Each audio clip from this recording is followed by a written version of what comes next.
Acaba de chegar aqui, Wellington, é um belo trabalho aí, né? Agradecer você que nós inclusive entramos aqui, trouxemos a informação de que houve um acordo, né? Você veio, apresentou aqui a discussão, o que vocês estavam pleiteando, enfim, e na sequência você entrou trazendo o resultado de sucesso. Isso é bom para o sindicato, é satisfatório para o trabalhador e para você como presidente do sindicato, não tenha dúvida, é uma vitória, né? Olá, Tony, muito bom dia a todos os ouvintes. Você está falando aí do caso da PLR, da Johnson contra os Hitachi. Eu estive aqui desde o começo de quando iniciou a negociação, falando um pouco de como estava se dando os debates, e a gente termina essa negociação com uma vitória importante para os trabalhadores, que foi a conquista de aumento na PLR, a conquista de aumento na campanha salarial, a conquista de aumento no Vale Alimentação, quase 40% de aumento no Vale Alimentação. Na atual conjuntura em que o preço dos alimentos estão lá em cima, a gente acha que foi importante. Agora, o mais importante é que a gente chegou nessa conquista fruto de uma mobilização dos trabalhadores. Eu estive aqui quando a gente votou o aviso de greve e a gente mandou o recado para a direção da empresa. Vai parar na quinta-feira se você não fizer uma nova proposta. A empresa agenda uma nova reunião, oferece uma nova proposta que foi aprovada em assembleia pelos trabalhadores.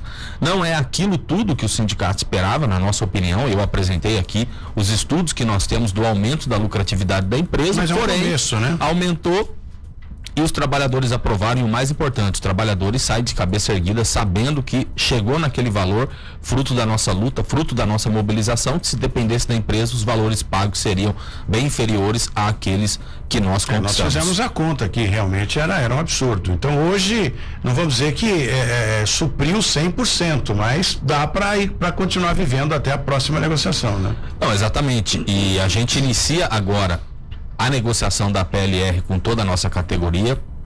Já temos reunião agendada com a Ericsson, já temos reunião agendada com a TI Automotive, já tem também indicativo de data para negociação com a GM, também já demos o pontapé inicial na Panasonic e na Prolind, ou seja, agora em todas as empresas a gente vai iniciar esse processo, e o recado que fica para os trabalhadores tem que seguir o exemplo dos metalúrgicos da Johnson contra os Hitachi, não tem que abaixar a cabeça para o patrão, não tem que aprovar proposta rebaixada. Também já iniciou a negociação na empresa BAL em Jacareí, que é uma empresa importante, ou seja, a diretoria do sindicato agora está girada para a negociação da PLR. A PLR, que é a participação nos lucros e resultados das empresas. É óbvio que as empresas, na sua maioria, não apresenta para a gente qual é o valor que teve de lucratividade, mas é um prêmio, é um dinheiro que as empresas pagam. Em algumas empresas tem, Tony, que depende. Tem empresa que é limitada, tem empresa que é SA, ou seja, tem empresa que divulga os seus balancetes, outras não. No caso da Johnson contra os Hitachi, tem lá os números da empresa a nível mundial, que foram os que eu apresentei aqui. Tem outras empresas em que a gente não consegue. E o patrão, ele não vai sentar com o sindicato e abrir o livro caixa para a gente ver a quantidade de dinheiro que ganharam. E estão ganhando muito dinheiro, viu, Tony? Estão ganhando muito dinheiro. A gente vê aí um certo aquecimento na economia, nada comparado a patamares de anos anteriores, mas as empresas aqui, a sua ampla maioria, vivem um bom momento, e agora é a hora dos trabalhadores irem para cima. E tudo é em dólar, né? Eu estava acompanhando uma matéria recentemente, as grandes indústrias, tudo em dólar. Eles recebem em dólar e, enfim, e pagam em real. E a gente ganha em real e paga o produto em dólar. Né? Tudo, alimento, inclusive. Se você vê, Tony, aqui na nossa região, a GM é norte-americana. A Johnson contra os Hitachi é capital americano, também capital japonês.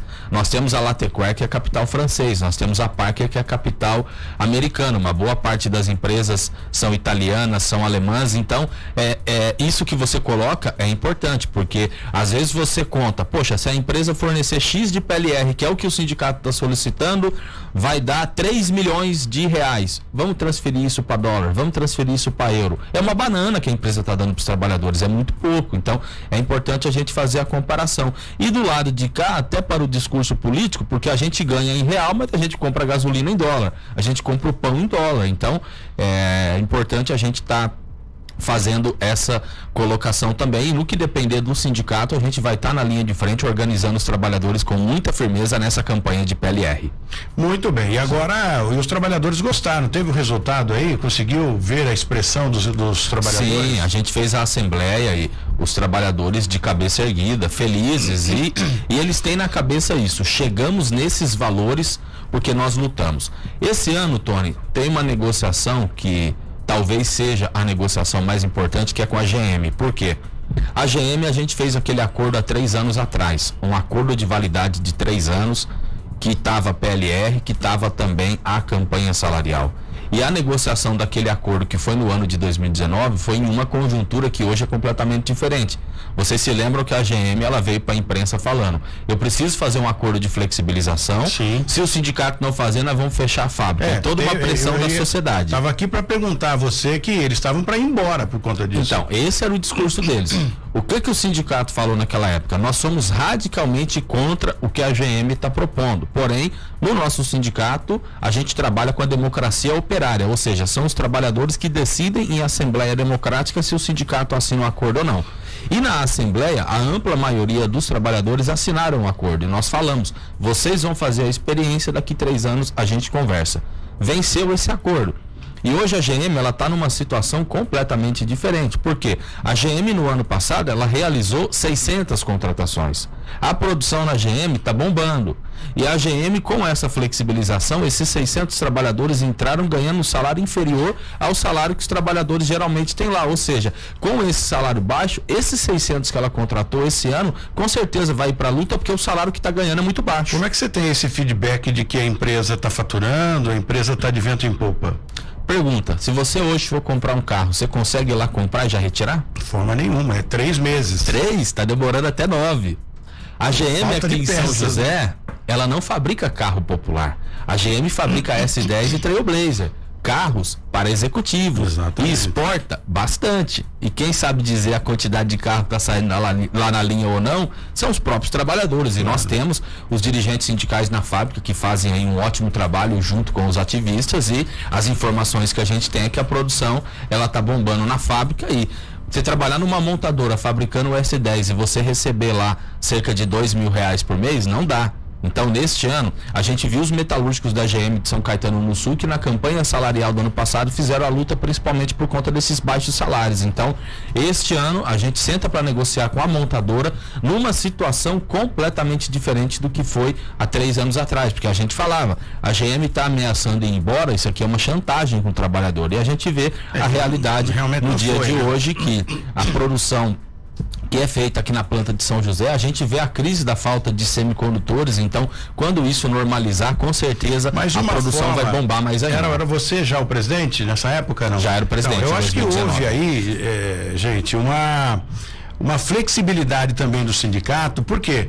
Podia ser um blefe, olha, a empresa está blefando, mas é uma decisão muito difícil, né? Colocar em jogo, né, o emprego de milhares de pessoas, e a empresa, da mesma forma que poderia estar blefando, poderia falar: não, deixa aqui, vamos montar em outro lugar e ponto final. Então, essa flexibilidade entre sindicato e a própria empresa foi importante para manter a empresa aqui, porque da mesma forma eles poderiam ir embora, é um direito deles, né? Certo. Não, eu não digo que foi flexibilidade do sindicato. O nosso sindicato ele tem, eu digo de ambas os seus princípios, ele tem a sua coerência. Como eu disse aqui, nós trabalhamos com a democracia operária. Por exemplo, no caso da Johnson contra os Hitachi, que a gente comentou bastante aqui, o sindicato foi na porta da fábrica falar para os trabalhadores: a empresa tem condição de dar mais, vamos fazer luta, vamos fazer mobilização. Os trabalhadores aprovaram em assembleia aquele aviso de greve, porque muitas vezes a gente perde com as nossas posições nas assembleias, e isso não tem problema nenhum. E eu acho que essa forma que o sindicato aqui trabalha é a forma correta, Tony, que é a democracia operária. O que é isso? Eu, enquanto presidente do sindicato, de acordo com o Código Civil Brasileiro e com o Estatuto da entidade, eu posso assinar qualquer acordo. E a maioria dos sindicatos fazem isso. Agora, eu penso o seguinte: eu não posso assinar nenhum acordo sem antes passar pelo crivo dos trabalhadores em assembleia. Então a gente vota, e são os trabalhadores em assembleia transparente e democrática que tomam as suas decisões. E no caso aí do acordo da GM, foram os trabalhadores, e muitos companheiros falavam pra gente de forma honesta: nós vamos dar esse passo para trás agora. Nós vamos aprovar esse acordo, mesmo sabendo que o acordo é ruim. Porém, daqui 3 anos vai vencer o acordo, nós vamos fazer a experiência. Se a gente vê que foi um erro, a gente muda a situação lá. Isso eu acho importantíssimo. Claro que é, porque se você, com essa autonomia de assinar e decidir por eles, uma decisão errada sua, não é legal você, como presidente do sindicato, ter a massa contra o próprio sindicato. Não, perfeito. Às vezes aquilo que eu penso que é bom, o restante dos trabalhadores não acha. Então, essa forma do nosso sindicato trabalhar, nós vamos ter um congresso do nosso sindicato no final de maio desse ano, onde a gente aprofunda, a gente debate junto com a categoria quais são os próximos passos, o futuro, a linha política do sindicato, e a gente acha que essa é a forma correta, um sindicato enraizado pela base e as decisões tomadas pelos trabalhadores. Jesse, pergunta pro Weller. Eu tenho uma pergunta importante, né? O sindicato fazendo uma ampla reforma na sede de Jacareí. Como é que está a situação lá? A sede parece ser bastante grande e confortável, que nem a sede em São José dos Campos, não, Hélia? Bom dia. Bom dia, Jéssica. Eu acho importante a gente tocar nesse tema aqui na rádio. Acabei de falar aqui da forma de funcionamento do sindicato com a democracia operária, o que eu acho que é correto. E essa pergunta ela é importante porque, Jéssica, vocês viram que acabou o imposto sindical no ano de 2017, com a reforma trabalhista. O nosso sindicato sempre foi contra o imposto sindical. E nunca foi saudação à bandeira. A gente ficou 10 anos sem cobrar imposto sindical, via uma liminar do nosso sindicato. Depois que essa liminar caiu, as empresas efetuavam para nós o pagamento do imposto sindical que era descontado dos trabalhadores e a gente ia na porta da fábrica devolver para os associados. Então, nós temos autoridade moral para falar sobre esse tema de financiamento dos sindicatos. Porque a gente sabe que hoje em dia não basta você ser honesto, você tem que provar a sua honestidade. A gente sabe que hoje no nosso país todas as instituições, elas estão em descrédito com a sociedade. Você cita aí, nós fizemos uma nova sede aqui em São José para aperfeiçoar o nosso atendimento para os metalúrgicos. E provavelmente no mês que vem, em março, nós vamos também entregar uma nova sede para os metalúrgicos de Jacareí. E por que eu disse que é importante essa pergunta para responder aqui na rádio? Eu vi uma matéria interessantíssima do site Poder 360 na semana passada, que diz o seguinte: depois que acabou o imposto sindical, 97% da arrecadação das centrais sindicais e dos sindicatos caíram. 97%. Nos sindicatos patronais não foi diferente, foi 94%. E enquanto uma boa parte das centrais sindicais, dos sindicatos, teve que demitir os seus trabalhadores, teve que fechar e vender as suas sedes e as suas estruturas, nós estamos inaugurando nova sede para aperfeiçoar o atendimento para os trabalhadores. Por quê? Porque a gente sempre teve uma política de não depender de imposto sindical, que nós achamos que é errado. A nossa política é fazer sócio. O sindicato ele sobrevive apenas da contribuição dos trabalhadores e nós temos orgulho de dizer isso. No nosso sindicato não tem dinheiro de patrão. No nosso sindicato não tem dinheiro do governo. Então, essa sede de São José e aquela sede de Jacareí que nós vamos inaugurar no mês que vem é dinheiro da nossa categoria. E é tarefa da direção do sindicato zelar pelo patrimônio dos trabalhadores. Então estamos muito felizes, estamos muito orgulhosos da gente conseguir entregar também para os metalúrgicos de Jacareí, que é uma cidade muito importante, essa nova sede. Muito bem. Bom, eu tenho 4 minutos para fazer o encerramento aqui do Jornal da Mix, hoje com a presença do Weller, para finalizar, né, o programa. Já tivemos a Amélia, enfim, era para a gente conversar um pouquinho aqui com o Paulo Henrique lá do Monte Rei, mas não foi possível. Aliás, está difícil aqui a conversa com o Paulo Henrique, eu não sei, ele precisa melhorar, trocar aquele telefone dele, que não é possível. Mas eu acho que é bem bacana isso, Weller, é um prazer a gente ter você aqui para falar um pouquinho sobre essa luta dos trabalhadores, né, que quando eu falo luta, no bom sentido, né, hoje é uma política completamente diferente, uma política inteligente de discutir, de apresentar fórmulas diferenciadas para fazer um acordo. E isso eu aplaudo aqui, não resta a menor dúvida. Eu era um sujeito extremamente contra a forma em que se agia lá atrás. É que eu falava com a Amélia. Eu andava com a Amélia na garupa da minha moto, que eu fui sindicalista, e eu quebrava a boca de todo mundo. Aí eu arrastava a Amélia na minha moto para baixo para cima. Hoje é uma outra realidade, né? O que eu penso, Tony? A política, os princípios do sindicato, a gente não mudou. O que muda é a conjuntura.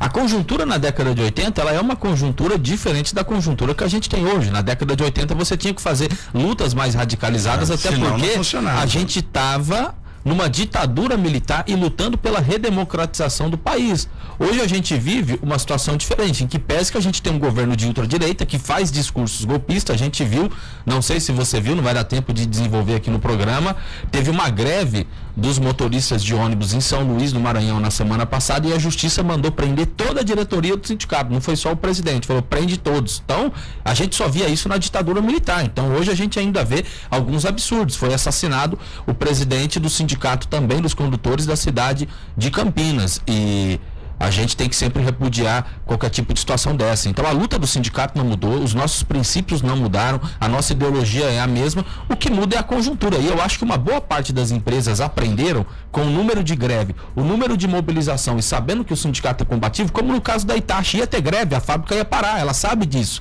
Ela sentou e negociou e teve uma nova proposta que a gente votou, e não teve de fato o movimento grevista. Agora, a linha política de atuação e toda a combatividade do sindicato, isso sempre vai ter. Aí entra bom para ambas as partes, bom para a fábrica que não deixou ele produzir, bom para o funcionário que teve o benefício, a mão na grana, o benefício, e para o sindicato que fez a mediação, que mediou toda essa conversa. Tendo greve ou não, a avaliação que você faz depois de um movimento é uma avaliação política de todo o processo. E para nós na Hitachi não teve greve. Se tivesse greve, o impacto político seria maior? Não sei. O mais importante é que os trabalhadores saíram satisfeitos e os trabalhadores evoluíram no seu nível de consciência de falar, opa, tá tendo muito lucro, tem que repartir a fatia do bolo comigo. Ao meu ver, uma greve é um desgaste geral, você sabe disso. A gente não gosta de fazer greve, a greve é uma necessidade. A gente fala isso na porta da fábrica. Muitas vezes você tem que parar por conta de uma necessidade objetiva, porque muitas vezes os patrões só atendem às reivindicações dos trabalhadores com o silêncio das máquinas paradas. Grande verdade. Vambora, tá na hora da gente ir embora. Jéssica, tá por aí, vambora hoje junto aqui, eu, você e o Hélia, e a gente volta amanhã? Com certeza, vambora. Obrigado, Hélia, pela participação. Você volta quando aqui? Opa, eu que agradeço. Só agendar, fazer o convite, que estarei aqui para falar das lutas dos metalúrgicos. E mantenha a gente informado sobre o que estiver acontecendo por aí. Com certeza. Vambora, daqui a pouco você acompanha a programação musical da Mix FM, e o Jornal da Mix volta amanhã às 7h. Um grande abraço, tenham todos um bom dia.